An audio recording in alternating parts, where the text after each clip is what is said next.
Alright everybody, so I'm gonna get on here real quick because I wasn't talking about the Black Lives Matter movement on YouTube because I was like, it's not really gonna do much. I only have like a small amount of subscribers, but I also realized no matter how small, this message needs to get across to everybody, and I hope that you guys are already following everything that's going on, because this isn't just a one event. And that's something else I want to stress a lot that I've been seeing people argue, like, oh, why are we all doing this just for George Floyd?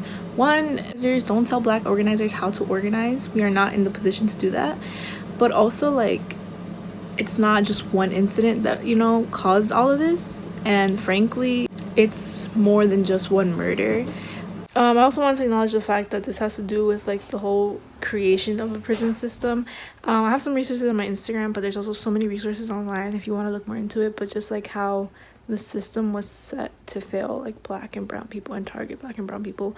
So that's another thing to consider, that it's not just this one incident that like got people tired. Like, people have been tired for years. If you're on this channel, I hope that you are someone that is actively trying to be anti-racist, because like I said, saying you're not racist is not enough.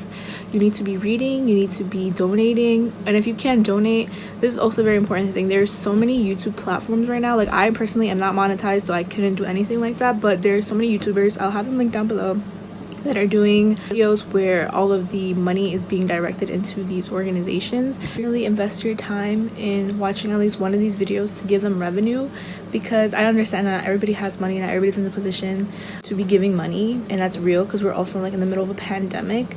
But yeah, also if you're non-Black, just know that we can always do more. And if people are telling us that we can do more, we have to try and make space for that and not get defensive.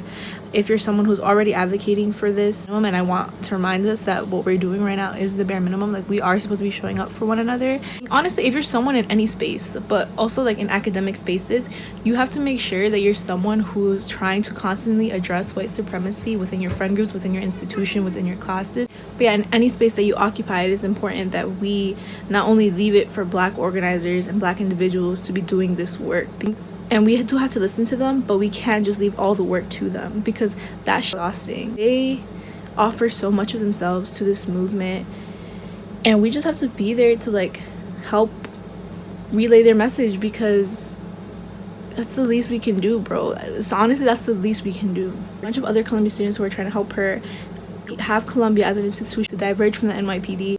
If you're trying to come to Columbia, you have to understand that Columbia is another institution that needs help itself, that needs to refine and needs to reconsider the things that they're doing. If you're interested specifically in coming to Columbia, even if you're not, but like especially if you're interested in coming, I would urge that you also assist in the process of Columbia diverging from the NYPD, because responsibility as a student at Columbia is to make sure that everybody at Columbia feels safe, not just you. And that's another thing. Don't make this about yourself right now, because it's not about us. If you're not Black, it's not about you right now. That's something I feel like people need to understand.